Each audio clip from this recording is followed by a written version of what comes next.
The Road to Serfdom, condensed version, published in the Reader's Digest, April 1945 edition. The author has spent about half his adult life in his native Austria, in close touch with German thought, and the other half in the United States and England. In the latter period, he has become increasingly convinced that some of the forces which destroyed freedom in Germany are also at work here. The very magnitude of the outrage committed by the National Socialists has strengthened the assurance that a totalitarian system cannot happen here. But let us remember that 15 years ago, the possibility of such a thing happening in Germany would have appeared just as fantastic, not only to 9/10 of the Germans themselves, but also to the most hostile foreign observer. There are many features which were then regarded as typically German, which are now equally familiar in America and England, and many symptoms that point to a further development in the same direction. The increasing veneration for the state, the fatalistic acceptance of inevitable trends, the enthusiasm for organization of everything. We now call it planning. The character of the danger is, if possible, even less understood here than it was in Germany. The supreme tragedy is still not seen that in Germany it was largely people of goodwill who, by their own socialist policies, prepared the way for the forces which stand for everything they detest. Few organized that the rise of fascism and Marxism was not a reaction against the socialist trends of the preceding period, but a necessary outcome of those tendencies. Yet it is significant that many of the leaders of these movements, from Mussolini down, including Lavaux and Kirchner, began as socialists and ended as fascists or Nazis. In the democracies at present, many who sincerely hate all of Nazism's manifestations are working for ideals whose realization would lead straight to the abhorred tyranny. Most of the people whose views influence developments are in some measures socialists.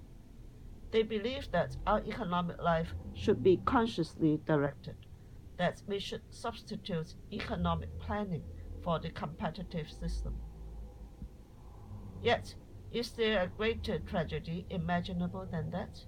In our endeavor consciously to shape our future in accordance with high ideals, we should in fact unwittingly produce the very opposite of what we have been striving for.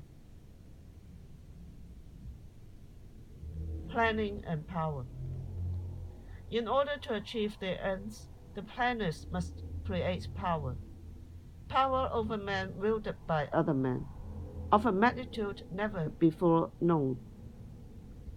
Their success will depend on the extent to which they achieve such power.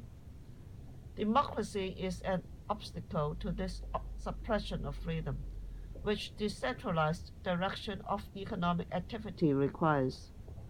Hence arises the clash between planning and democracy. Many socialists have the tragic illusion that by depriving private individuals of the power they possess in the individualist system and transferring this power to society, they thereby extinguish power. What they overlook is that by concentrating power so that it can be used in the service of a single plan, it is not merely transformed, but infinitely heightened.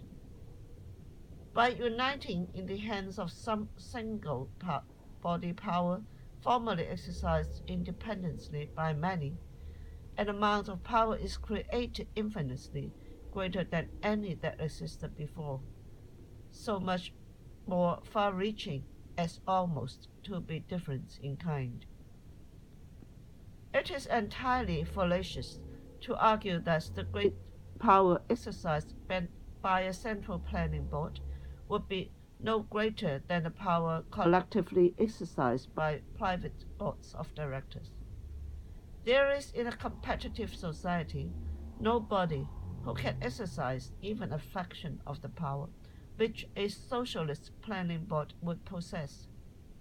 To decentralize power is to reduce the absolute amount of power, and the competitive system is the only system designed to minimize the power exercised by man over man. Who can seriously doubt that the power which a millionaire, who may be my employer, has over me is very much less than that which the smallest bureaucrat possesses, who use the coercive power of the state, and on whose discretion it depends how I am allowed to live and work. In every real sense, a badly paid, unskilled workman in this country has more freedom to shape his life than many an employer in Germany, or a much better paid engineer or manager in Russia. If he wants to change his job or the place where he lives, if he wants to profess certain views or spend his leisure in a particular way, he faces no absolute impediments. There are no dangers to bodily security and freedom that confine him by brute force to the task and environments to which a superior has assigned him. Our generation has forgotten that the system of private property is the most important guarantee of freedom. It is only because the control of the means of production is divided among many people acting independently that we as individuals can decide what to do with ourselves. When all the means of production are vested in a single hand, whether it be nominally that of society as a whole, or that of a director, or that of a dictator, whoever exercises this control has complete power over us. In the hands of private individuals, what is called economic power can be an instrument of coercion, but it is never control over the whole life of a person.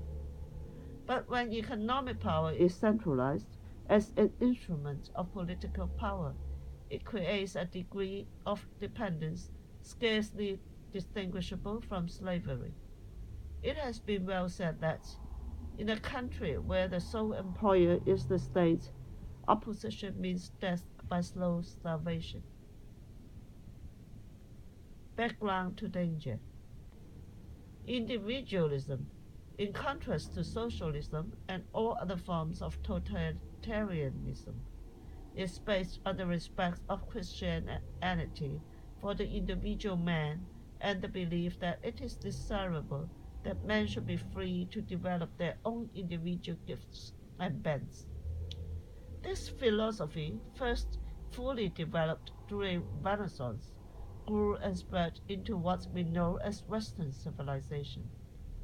The general direction of social development was one of freeing the individual from the ties which bound him in feudal society. Perhaps the greatest result of this unchaining of individual energies was the marvelous growth of science. Only since industrial freedom opened the path to the free use of new knowledge, only since everything could be tried, if somebody could be found to back it at his own risk, his science made the great strides which in the last 150 years have changed the face of the world. The results of this growth surpassed all expectations.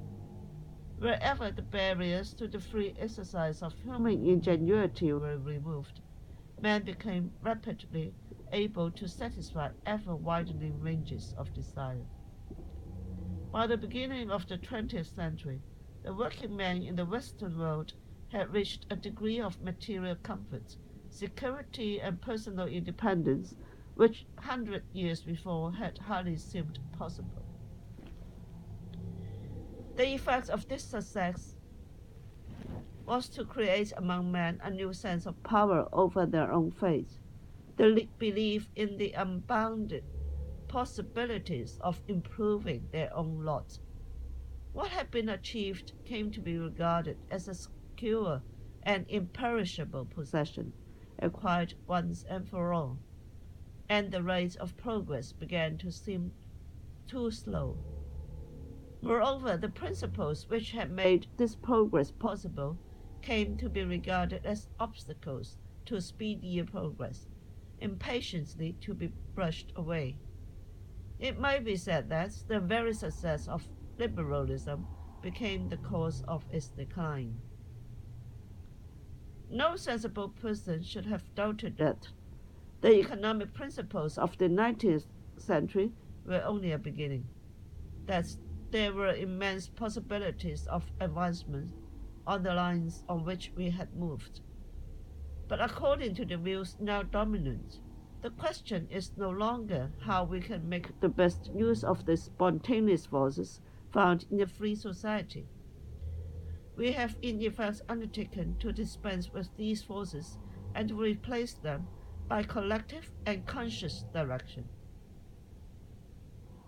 It is significant that this abandonment of liberalism, whether expressed as socialism in its more radical form or merely as organization or planning, was perfected in Germany. During the last quarter of the 19th century and the first quarter of the 20th, Germany moved far ahead in both the theory and the practice of socialism, so that even today, Russian discussion largely carries on where the Germans left off. The Germans, long before the Nazis, were attacking liberalism and democracy, capitalism and individualism. Long before the Nazis, too, the German and Italian socialists were using techniques of which the Nazis and fascists later made effective use. The idea of a political party which embraces all activities of the individual from the cradle to the grave, which claims to guide his views on everything, was first put into practice by the socialists. It was not the fascists, but the socialists who began to collect children at the tenderest age into political organization to direct their thinking. It was not the fascists, but the socialists who first thought of organizing sports and games, football and hiking, in party clubs where the members would not be infected by other views. It was the socialists who first insisted that the party member should distinguish himself from others by the modes of greeting and the forms of address. It was they who, by the organization of cells and devices for the permanent supervision of private life, created the prototype of the totalitarian party. By the time Hitler came to power, liberalism was dead in Germany, and it was socialism that had killed it. To many who have watched the transition from socialism to fascism at close quarters, the connection between the two systems has become increasingly obvious. But in the democracies, the majority of people still believe that socialism and freedom can be combined. They do not realize that democratic socialism, the great utopia of the last few generations, is not only unachievable, but that to strive for it produces something utterly different, the very destruction of freedom itself. As has been aptly said, what has always been made the state a hell on earth has been precisely that man has tried to make it his heaven. It is disquieting to see in England and the United States today the same drawing together of forces and nearly the same contempt of all that is liberal in the old sense. Conservative socialism was the slogan under which a large number of writers prepared the atmosphere in which National Socialism succeeded.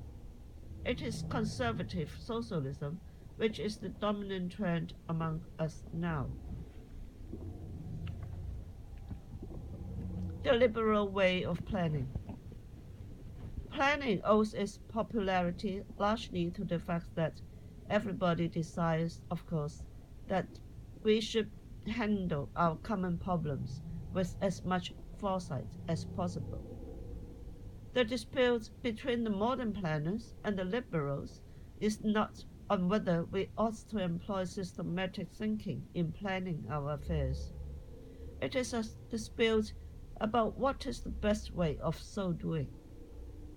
The question is whether we should create conditions under which the knowledge and initiative of individuals are given the best scope so that they can plan most successfully, or whether we should direct and organize all economic activities according to a blueprint that is consciously directs the resources of society to conform to the planner's particular views of who we should have what. It is important not to confuse opposition against the latter kind of planning with a dogmatic laissez-faire attitude. The liberal argument does not advocate leaving things just as they are. It favors making the best possible use of the forces of competition as a means of coordinating human efforts. It is based on the conviction that where effective competition can be created, it is a better way of guiding individual efforts than any other. It emphasized that in order to make competition work beneficially, a carefully thought out legal framework is required, and that neither the past nor the existing legal rules are free from grave defects. Liberalism is opposed, however, to supplanting competition by inferior methods of guiding economic activity, and it regards competition as superior, not only because in most circumstances it is the most efficient method known, but because it is the only method which does not require the coercive or arbitrary intervention of authority. It dispenses with the need for conscious social control and gives individuals a chance to decide whether the prospects of a particular occupation are sufficient to compensate for the disadvantages connected with it. The successful use of competition does not preclude some types of government interference. For instance, to limit working hours, to require certain sanitary arrangements, to provide an extensive system of social services, is fully compatible with the preservation of competition. There are too certain fields where the system of competition is impracticable. For example, the harmful effects of deforestation or the smoke of factories cannot be confined to the owner of the property in question. But the fact that we have to resort to direct regulation by authority where the conditions for the proper working of competition cannot be created does not prove that we should suppress competition where it can be made to function. To create conditions in which competition will be as effective as possible, to prevent fraud and deception, to break up monopolies. These tasks provide a wide and unquestioned field for state activity. This does not mean that it is possible to find some middle way between competition and central direction, though nothing seems at first more plausible or is more likely to appeal to reasonable people. Mere common sense proves a treacherous guide in this field. Although competition can bear some mixture of regulation, it cannot be combined with planning to an extent we like, without ceasing to operate as an effective guide to production. Both competition and central direction become poor and inefficient tools if they are incomplete, and a mixture of the two means that neither will work. Planning and competition can be combined only by planning for competition, not by planning against competition. The planning against which all our criticism is directed is solely the planning against competition. The Great Utopia. There can be no doubt that most of those in the democracies who demand a central direction of all economic activity still believe that socialism and individual freedom can be combined. Yet socialism was early recognized by many thinkers as the gravest threat to freedom. It is rarely remembered now that socialism in its beginnings was frankly authoritarian.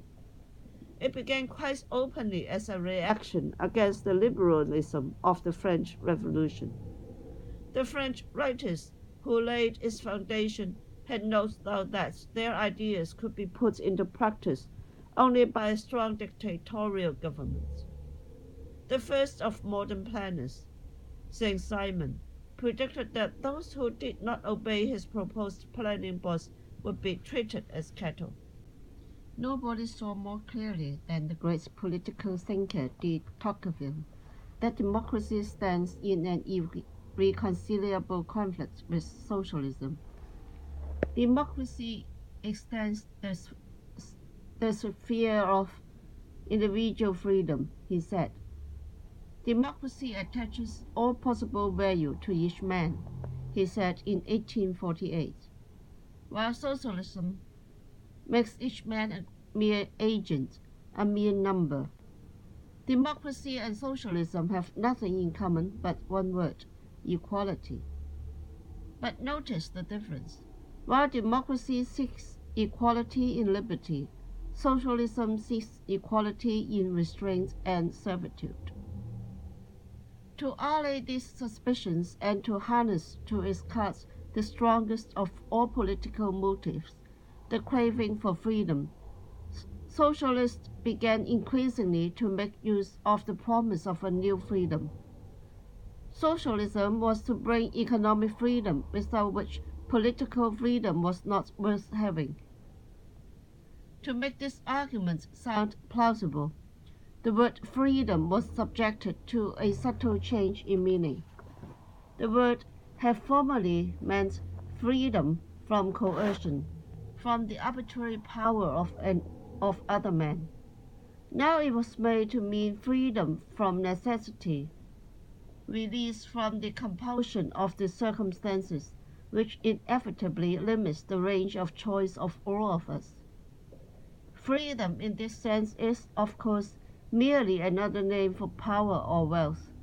The demand for the new freedom was thus only another name for the old demand for a redistribution of wealth.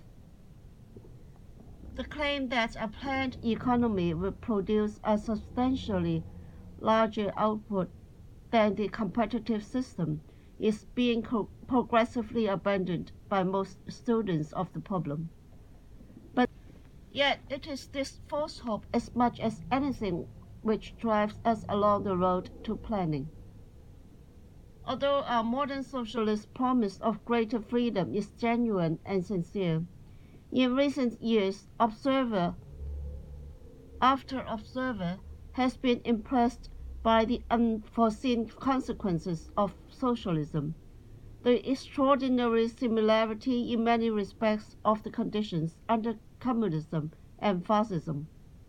As the writer Peter Drucker expressed it in 1939, the complete collapse of the belief in the attainability of freedom and equality through Marxism has forced Russia to travel the same road towards a totalitarian society of unfreedom and inequality, which Germany has been following. Not that communism and fascism were essentially the same. Fascism is the stage reached after communism has proved an illusion, and it has proved as much an illusion in Russia as in pre-Hitler Germany. No less significant is the intellectual outlook of the rank and filed in the communist and fascist movements in Germany before 1933. The relative ease with which a young communist could be converted into a Nazi or vice versa was well known, best of all to the propagandists of the two parties.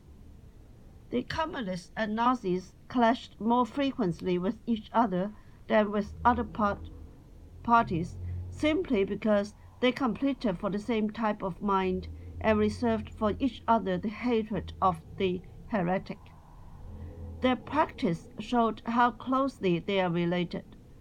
To both, the real enemy, the man with whom they had nothing in common, was the liberal of the old type.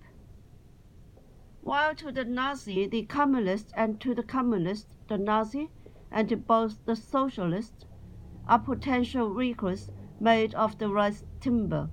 They both know that there can be no compromise between them and those who really believe in individual freedom.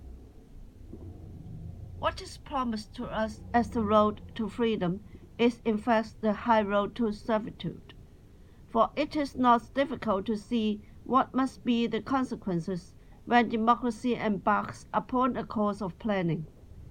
The goal of the planning will be described by some such vague term as the general welfare. There will be no real agreement as to the ends to be attained, and the effects of the people's agreeing that there must be central planning without agreeing on the ends will be rather as if a group of people were to commit themselves to take a journey together without agreeing where they want to go, with the result that they may all have to make a journey which most of them do not want at all. Democratic assemblies cannot function as planning agencies. They cannot produce agreements on everything. The whole direction of the resources of the nation for the number of possible courses of action will be legend. Even if a Congress could, by proceeding step by step and compromising at each point, agree on some scheme, it would certainly, in the end, satisfy nobody. To draw up an economic plan in this fashion is even less possible than, for instance, successfully to plan a military campaign by democratic procedure. As in strategy, it would become inevitable to delegate the task to experts. And even if, by this expedient, a democracy should succeed in planning every sector of economic activity, it will still have to face the problem of integrating these separate plans into a unitary whole. There will be a stronger and stronger demand that some board or some single individual should be given power to act on their own responsibility. The cry for an economic dictator is a characteristic stage in the movement's cross-planning. Thus, the legislative body will be reduced to choosing the persons who are to have practically absolute power. The whole system will tend towards that kind of dictatorship in which the head of government is from time to time confirmed in his position by popular vote, but where he has all the power at his command to make certain that the votes will go in the direction that he desires. Planning leads to dictatorship because dictatorship is the most effective instrument of coercion and, as such, essential if central planning on a large scale is to be possible. There is no justification for the widespread belief that, so long as power is conferred by democratic procedure, it cannot be arbitrary.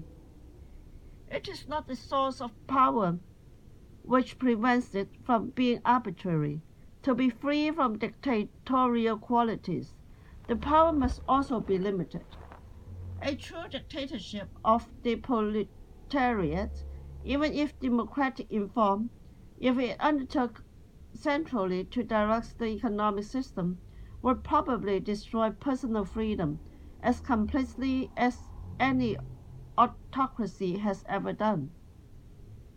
Individual freedom cannot be reconciled with the supremacy of one single purpose to which the whole of society is permanently subordinated.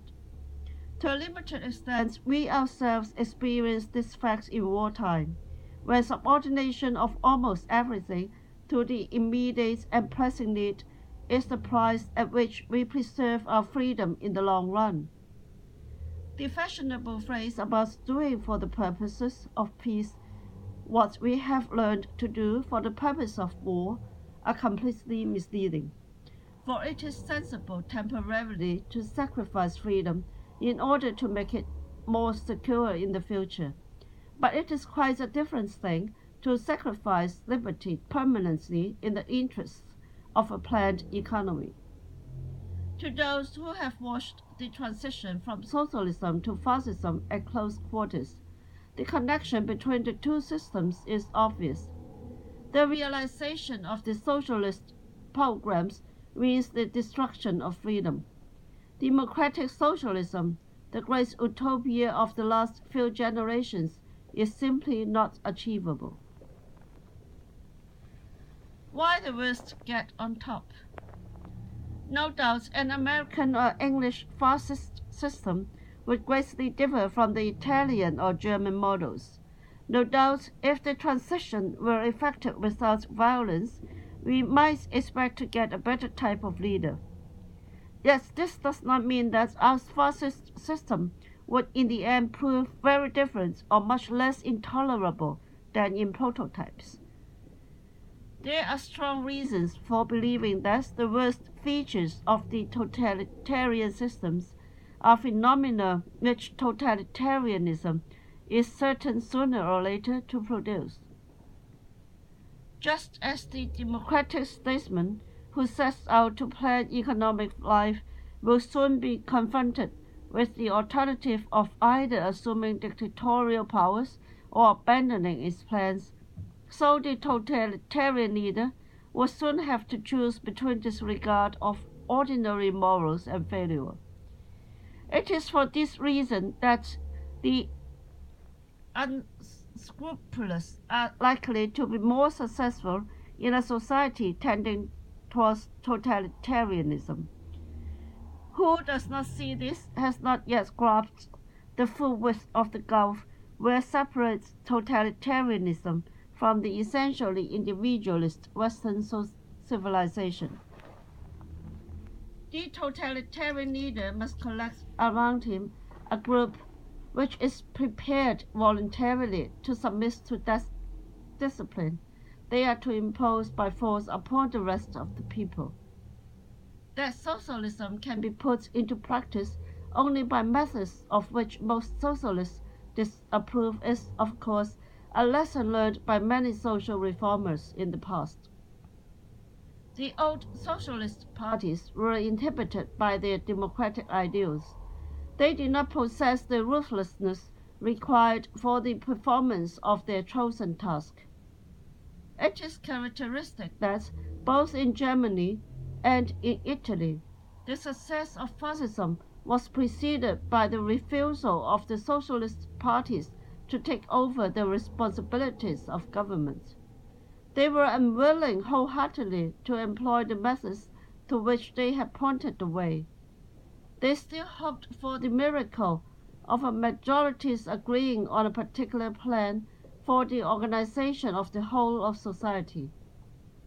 Others had already learned the lesson that in a planned society the question can no longer be on what do a majority of the people agree, but what the largest single group is, whose members agree sufficiently to make unified direction of all affairs possible. There are three main reasons why such a numerous group with fairly similar views is not likely to be formed by the best, but rather by the worst elements of any society. First, the higher the education and intelligence of individuals become, the more their tastes and views are differentiated. If we wish to find a high degree of uniformity in outlook, we have to descend to the regions of lower moral and intellectual standards, where the more primitive instincts prevail. This does not mean that the majority of people have low moral standards. It merely means that the largest group of people whose values are very similar are the people with low standards. Second, since this group is not large enough to give sufficient weight to the leader's endeavors, he will have to increase their numbers by converting more to the same simple creed.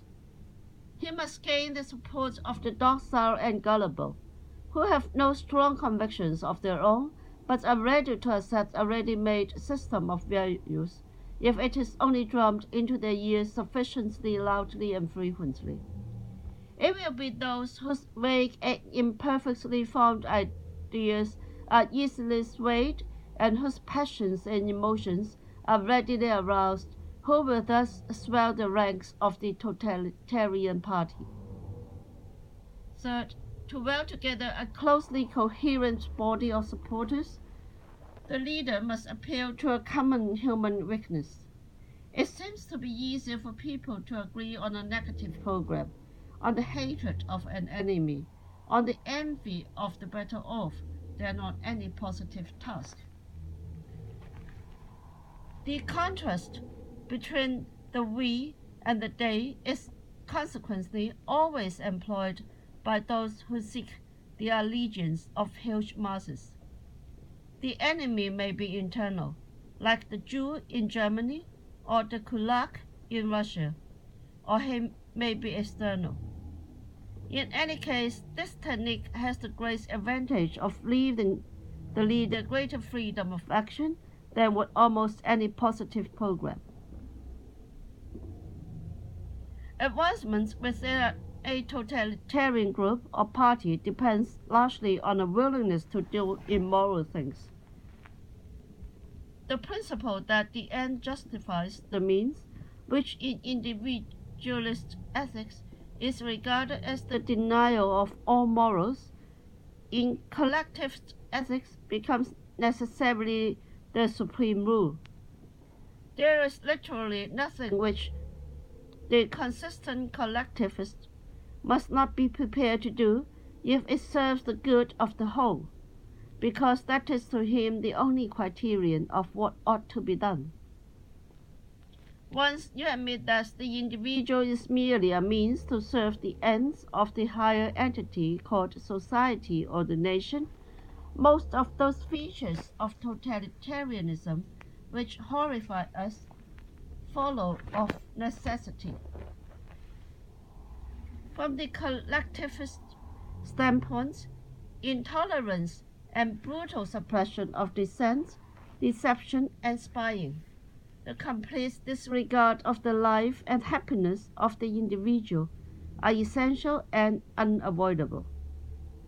Acts which revolt all our feelings, such as the shooting of hostages or the killing of the old or sick, are treated as mere matters of expediency.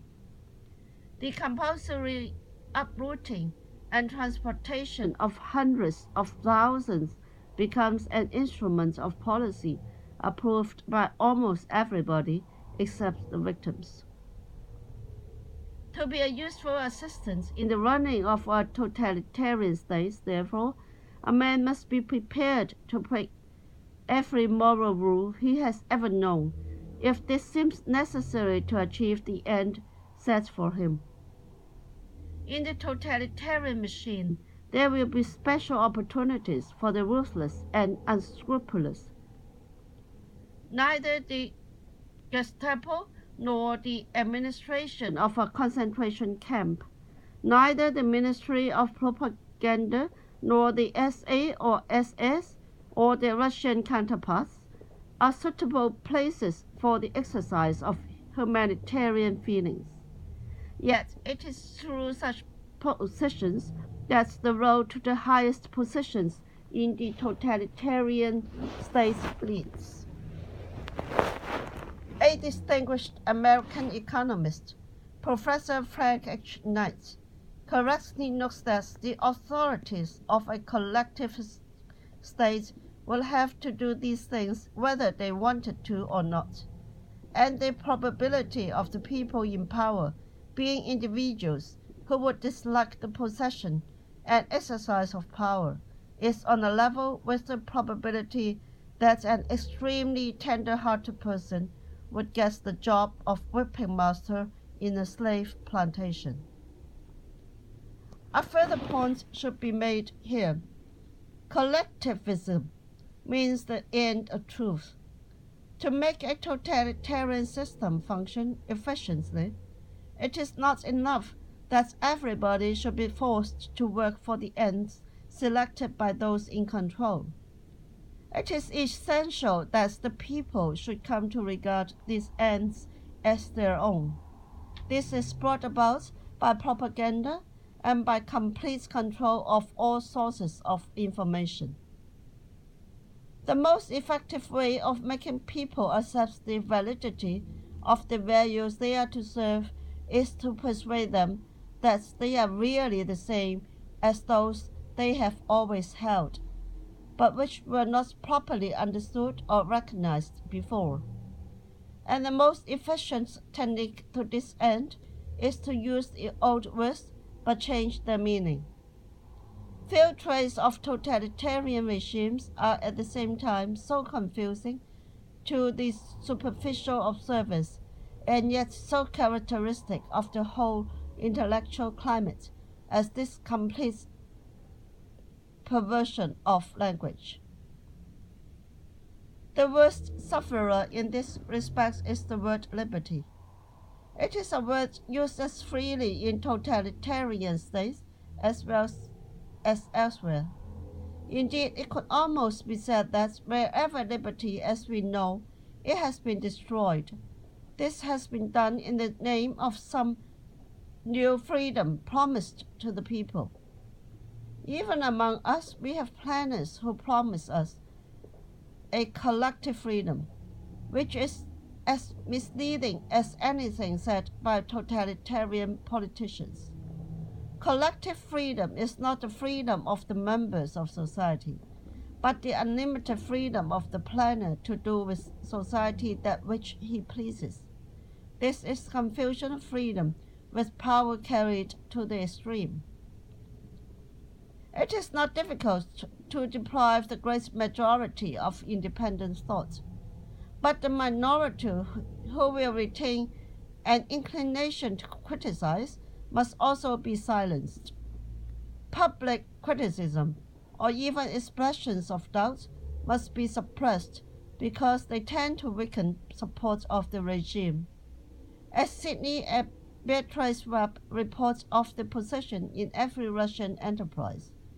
Whilst the work is in progress, any public expression doubts that the plan will be successful is an act of disloyalty and even of treachery because of its possible effects on the will and efforts of the rest of the staff. Control extends even to subjects which seem to have no political significance. The theory of relativity, for instance, has been opposed as a systematic attack on the foundation of Christian and Nordic physics, and because it is in conflict with dialectical materialism and Marxist dogma. Every activity must derive its justification from conscious social purpose. There must be no spontaneous, unguided activity, because it might produce results which cannot be foreseen and for which the plan does not provide. This principle extends even to games and amusements. I leave it to the reader to guess where it was that chess players were officially exhorted that we must finish once and for all with the neutrality of chess. We must condemn once and for all the formula chess for the sake of chess. Perhaps the most alarming fact is that contempt for intellectual liberty is not a thing which arises only once the totalitarian system is established, but can be found everywhere among those who have embraced a collectivist faith. The whole oppression is condoned if it is committed in the name of socialism. Intolerance of opposing ideas is openly extolled. The tragedy of collectivist thought is that while it starts out to make reason supreme, it ends by destroying reason. There is one aspect of the change in moral values brought about by the advance of collectivism, which provides special food for thought. It is that the virtues which are held less and less in esteem in Britain and America are precisely those on which Anglo-Saxons just prided themselves and in which they were generally recognized to excel. These virtues were independence and self-reliance, individual initiative, and local responsibility. The successful reliance on voluntary activity, non-interference with one's neighbor, and tolerance of the difference, and a healthy suspicion of power and authority. Almost all the traditions and institutions which have molded the national character and the whole moral climate of England and America are those which the progress of collectivism and its centralistic tendencies are progressively destroying. Versus the rule of law. Nothing distinguishes more clearly a free country from a country under arbitrary government than the observance in the former of the great principles known as the rule of law. Stripped of technicalities, this means that government in all its actions is bound by rules fixed and announced beforehand, rules that make it possible to foresee with fair certainty how the authority will use its coercive powers in given circumstances and to plan one's individual affairs on the basis of this knowledge. Thus, within the known rules of the game, the individual is free to pursue his personal ends, certain that the powers of government will not be used deliberately to frustrate his efforts. Socialist economic planning necessarily involves the very opposite of this. The planning authority cannot tie itself down in advance to general rules which prevent arbitrariness.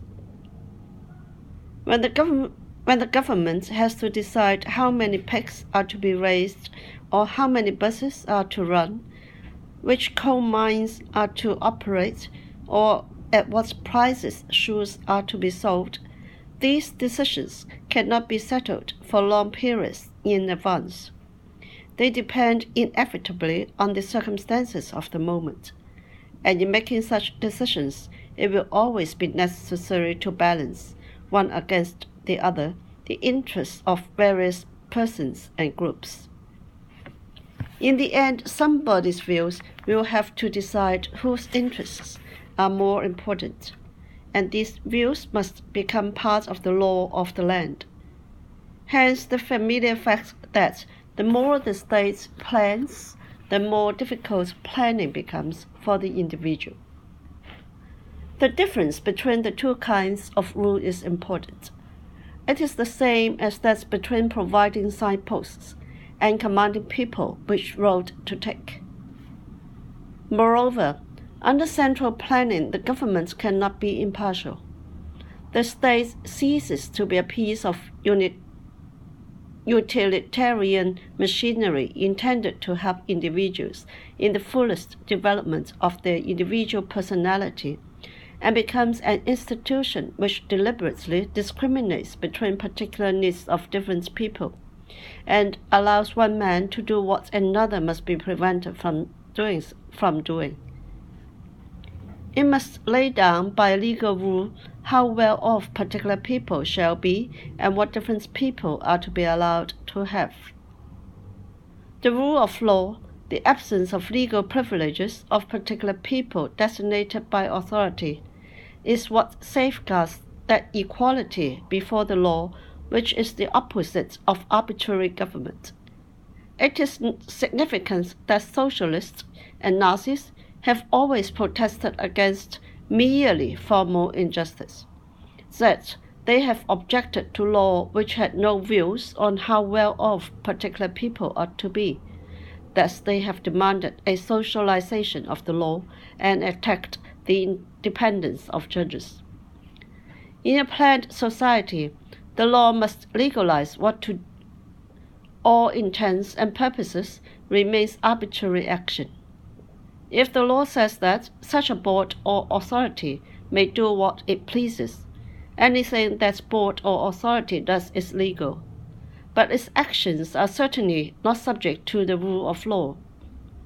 By giving the government unlimited powers, the most arbitrary rule can be made legal, and in this way a democracy may set up the most complete despotism imaginable.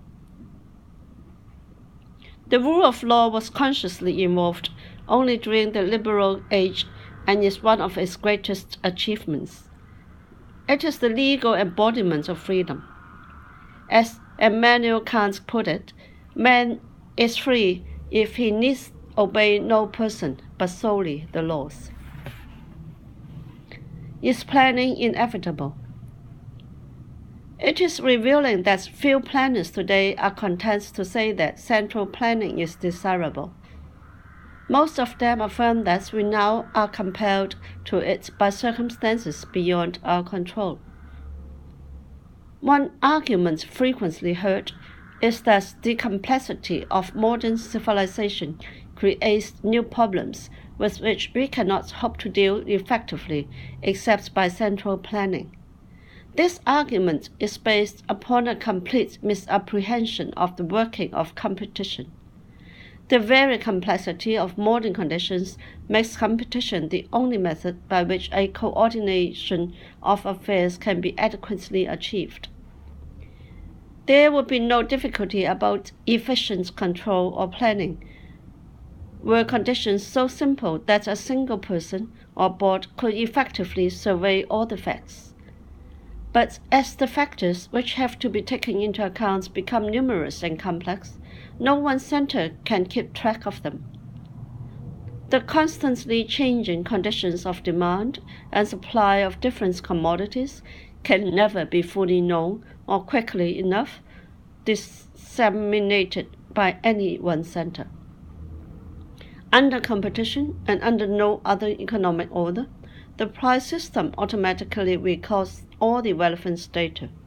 Entrepreneurs, by watching the movement of comparatively few prices, as an engineer watches a few details, can adjust their activities to those of their fellows. Compared with this method of solving the economic problem, by decentralizing plus automatic coordination through the price system, the method of central direction is incredibly clumsy, primitive, and limited in scope. It is no exaggeration to say that if we had had to rely on central planning for the growth of our industrial system, it would never have reached the degree of differentiation and flexibility it has attained. Modern civilization has been possible precisely because it did not have to be consciously created. The division of labor has gone far beyond what could have been planned. Any further growth in economic complexity, far from making central direction more necessary, makes it more important than ever that we should use the technique of competition and not depend on conscious control. It is also argued that technological changes have made competition impossible in a constantly increased number of fields, and that our only choice is between control of production by private monopolies and direction by the government.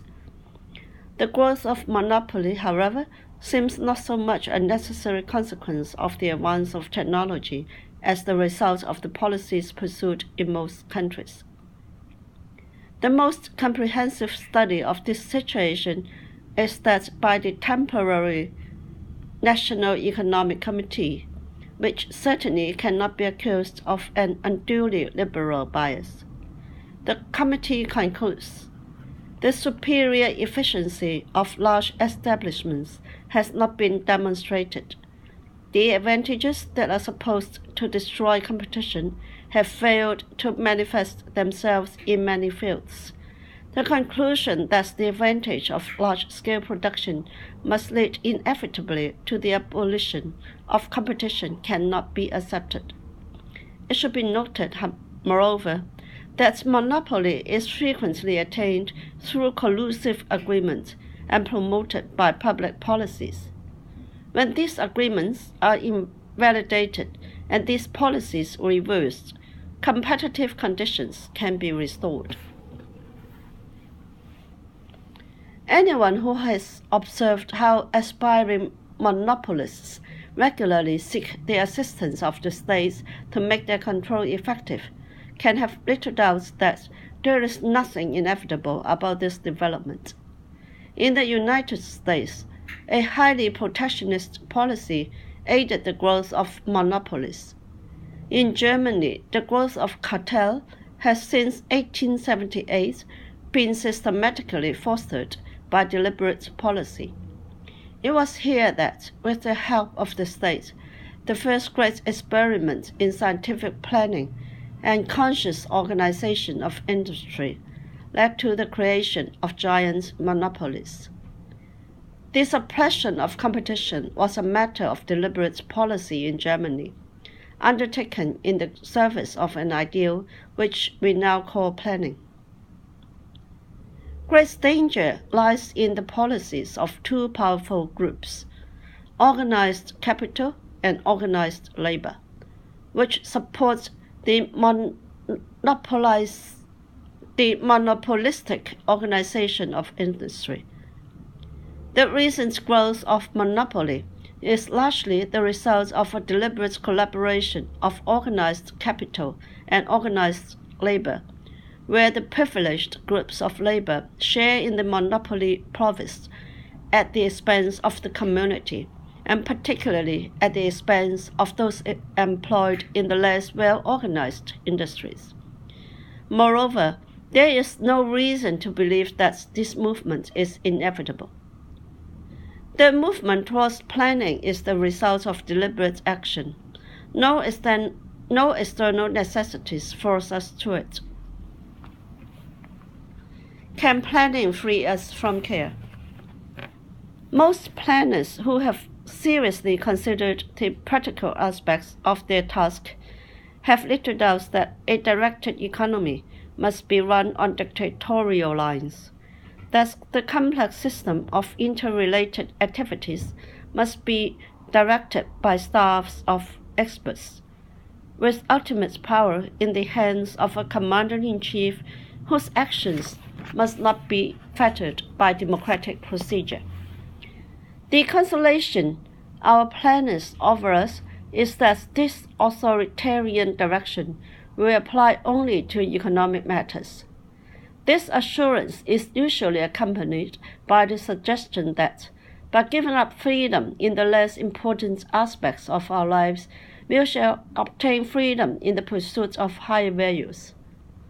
On this ground, people who abhor the idea of a political dictatorship often clamor for a dictator in the economic field.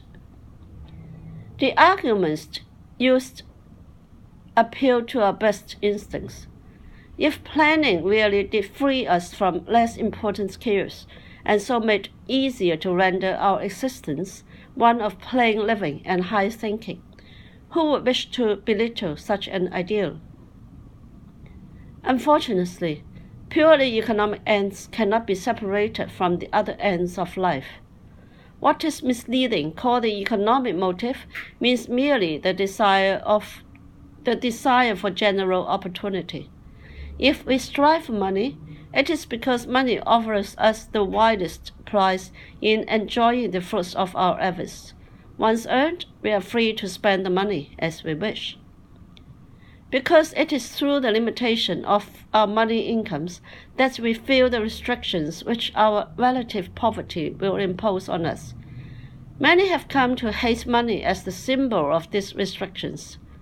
Actually, money is one of the greatest instruments of freedom ever invented by man. It is money which, in existing society, opens an astounding range of choice to the poor man, a range greater than that which not many generations ago was open to the wealthy. We shall better understand the significance of the service of money if we consider what we would really mean if, as so many socialists characteristically propose, their pecuniary motive were largely displaced by non-economic incentives.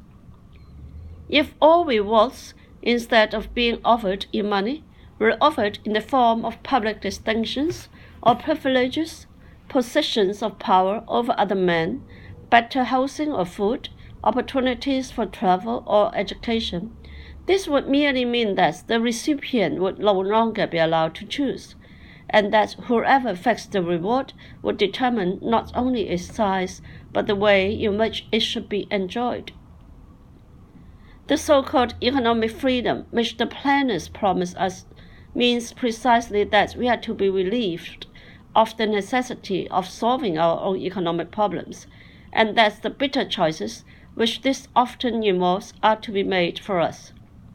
Since under modern conditions, we are for almost everything dependent on means which our fellow men provide, economic planning would involve direction of almost the whole of our life. There is hardly an aspect of it, from our primary needs to our relations with our family and friends, from the nature of our work to the use of our leisure, over which the planner would not exercise his conscious control. The power of the planner over our private lives would be hardly less effective if the consumer were nominally free to spend his income as he pleased, for the authority would control production.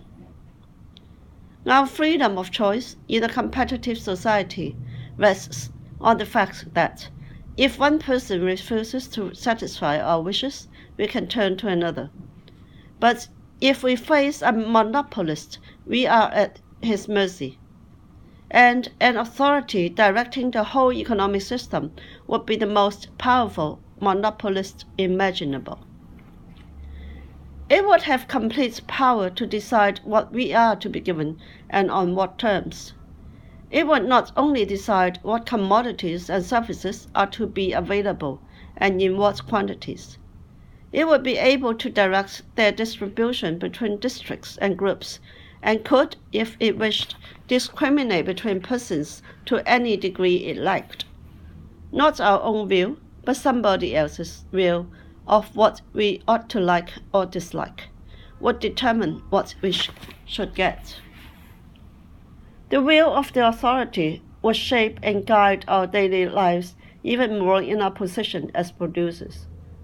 For most of us, the time we spend at our work is a large part of our whole lives, and our job usually determines the place where and the people among whom we live.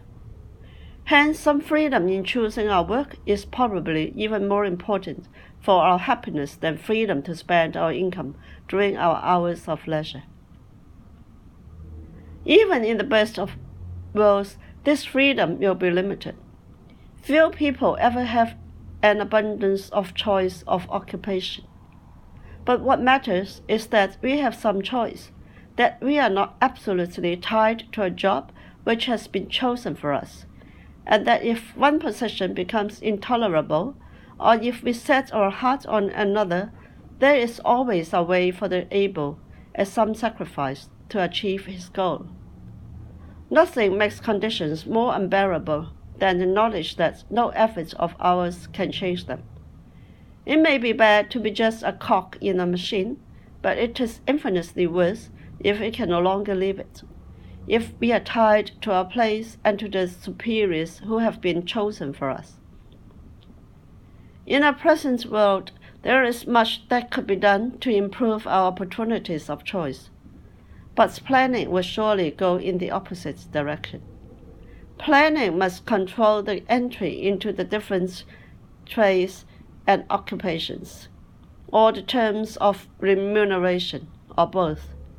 In almost all known instances of planning, the establishment of such controls and restrictions was among the first measures taken. In a competitive society, most things can be had at a price. It is often a cruelly high price. We must sacrifice one thing to attain another. The alternative, however, is not freedom of choice, but orders and prohibitions which must be obeyed. The people should wish to be relieved of the bitter choice which hard facts often impose on them is not surprising. But few want to be relieved through having the choice made for them by others. People just wish that the choice should not be necessary at all, and they are only too ready to believe that the choice is not really necessary, that it is imposed upon them merely by the particular economic system under which we live.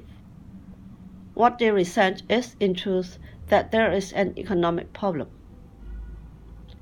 The wishful delusion that there is really no longer an economic problem has been furthered by the claim that a planned economy would produce a substantially larger output than the competitive system. This claim, however, is being progressively abandoned by most students of the problem. Even a good many economists with socialist views are now content to hope that a planned society will equal the efficiency of a competitive system. They advocate planning because it will enable us to secure a more equitable distribution of wealth, and it is indisputable that if we want consciously to decide who is to have what, we must plan the whole economic system. But the question remains whether the price we should have to pay for the realization of somebody's ideal of justice is not bound to be more discontent and more oppression than was ever caused by the much abused free play of economic forces. For when a government undertakes to distribute the wealth, by what principles will it or ought it to be guided? Is there a definite answer to the innumerable questions of relative merits that will arise? Only one general principle, one simple rule, would provide such an answer: absolute equality of all individuals. If this were the goal, it would at least give the vague idea of distributive justice clear meaning. But people in general do not regard mechanical equality of this kind as desirable, and socialism promises not complete equality, but greater equality. This formula answers practically no questions. It does not free us from the necessity of deciding in every particular instance between the merits of particular individuals or groups, and it gives no help in that decision. All it tells us in effect is to take from the rich as much as we can. When it comes to the distribution of the spoils, the problem is the same as the formula of greater equality had never been conceived. It is often said that political freedom is meaningless without economic freedom. That is true enough, but in a sense almost opposite from that in which the phrase is used by our planners. The economic freedom, which is the prerequisite of any other freedom, cannot be freedom from economic care, which the socialists promise us, and which can be obtained only by relieving us of the power of choice. It must be the freedom of economic activity which, together with the right of choice, carries also the risk and responsibility of that right. Two kinds of security. Like the spurious economic freedom, and with more justice, economic security is often represented by an indispensable condition of real liberty. In a sense, this is both true and important. Independence of mind or strength of character is rarely found among those who cannot be confident that they will make their way by their own efforts. But there are two kinds of security: the certainty of a given minimum of sustenance for all, and the security of a given standard of life, of the relative position which one person or group enjoys compared with others. There is no reason why, in a society which has reached the general level of wealth ours has, the first kind of security should not be guaranteed to all without endangering general freedom. That is, some minimum of food, shelter, and clothing, sufficient to preserve health. Nor is there any reason why the state should not help to organize a comprehensive system of social insurance in providing for those common hazards of life against which few can make adequate provision. It is planning for security of the second kind which has such an insidious effect on liberty. It is planning designed to protect individuals or groups against diminutions of their incomes. If, as has become increasingly true, the members of each trade in which conditions improve are allowed to exclude others in order to secure to themselves the full gain in the form of higher wages or profits, those in the trades where demand has fallen off have nowhere to go, and every change results in large unemployment. There can be little doubt that it is largely a consequence of the striving for security by these means in the last decades that unemployment and thus insecurity have so much increased. The utter hopelessness of the position of those who, in a society which has thus grown rigid, are left outside the range of shattered occupation, can be appreciated only by those who have experienced it. There has never been a more cruel exploitation of one class by another than that of the less fortunate members of a group of producers by the well-established.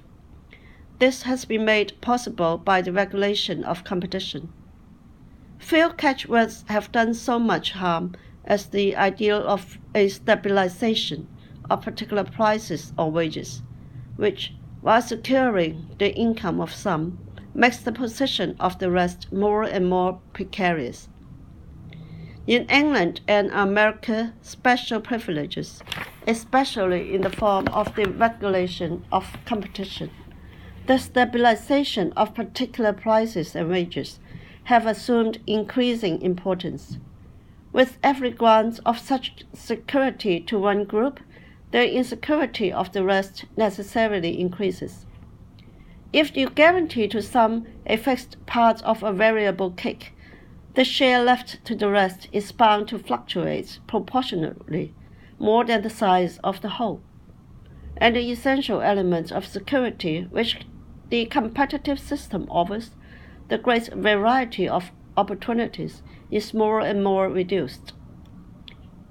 The general endeavor to achieve security by restrictive measures supported by the state has in the course of time produced a progressive transformation of society, a transformation in which, as in so many other ways, Germany has been hastened by another effect of socialist teaching, the deliberate disparagement of all activities involving economic risk and the moral opprobrium cast on the gains which make risks worth taking, but which only few can win. We cannot blame our young men when they prefer the safe, salaried position to the risk of enterprise after they have heard from their earliest youth the former described as the superior, more unselfish and disinterested occupation. The younger generation of today has grown up in a world in which, in school and press, the spirit of commercial enterprise has been represented as disreputable and the making of profits as immoral, where to employ 100 people is represented by exploitation, but to command the same number as honorable. Older people may regard this as exaggeration, but the daily experience of the university teacher leaves no doubt that, as a result of anti-capitalist propaganda, Values have already altered far in advance of the change in institutions which has so far taken place. The question is whether, by changing our institutions to satisfy the new demands, we shall not unwittingly destroy values which we still raise higher. The conflict with which we have to deal is a fundamental one, between two irreconcilable types of social organization, which have often been described as the commercial and the military. In either both choice and risk rest with the individual, or he is relieved of both. In the army, work and worker alike are allotted by authority, and this is the only system in which the individual can be considered full economic security. This security is, however, inseparable from the restrictions on liberty and the hierarchical order of military life. It is the security of the barracks.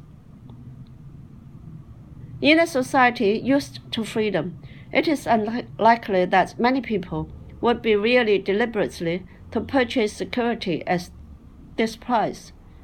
But the policies which are followed now are nevertheless rapidly creating conditions in which the striving for security tends to become stronger than the love of freedom.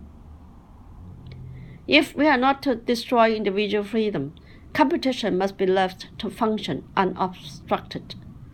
Let a uniform minimum be secured to everybody by all means, but let us admit at the same time that all claims for privileged security of particular classes must lapse, that all excuses disappear for allowing particular groups to exclude newcomers from sharing their relative prosperity in order to maintain a special standard of their own.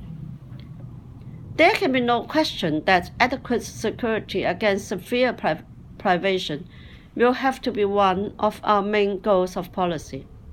But nothing is more fatal than the present fashion of intellectual leaders of extolling security at the expense of freedom. It is essential that we should relearn frankly to face the fact that freedom can be had only at a price, and that as individuals we must be prepared to make severe material sacrifices to preserve it.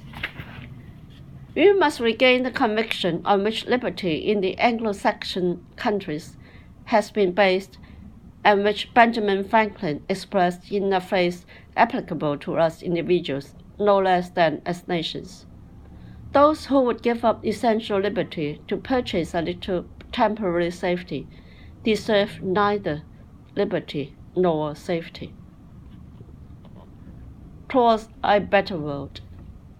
To build a better world, we must have the courage to make a new start.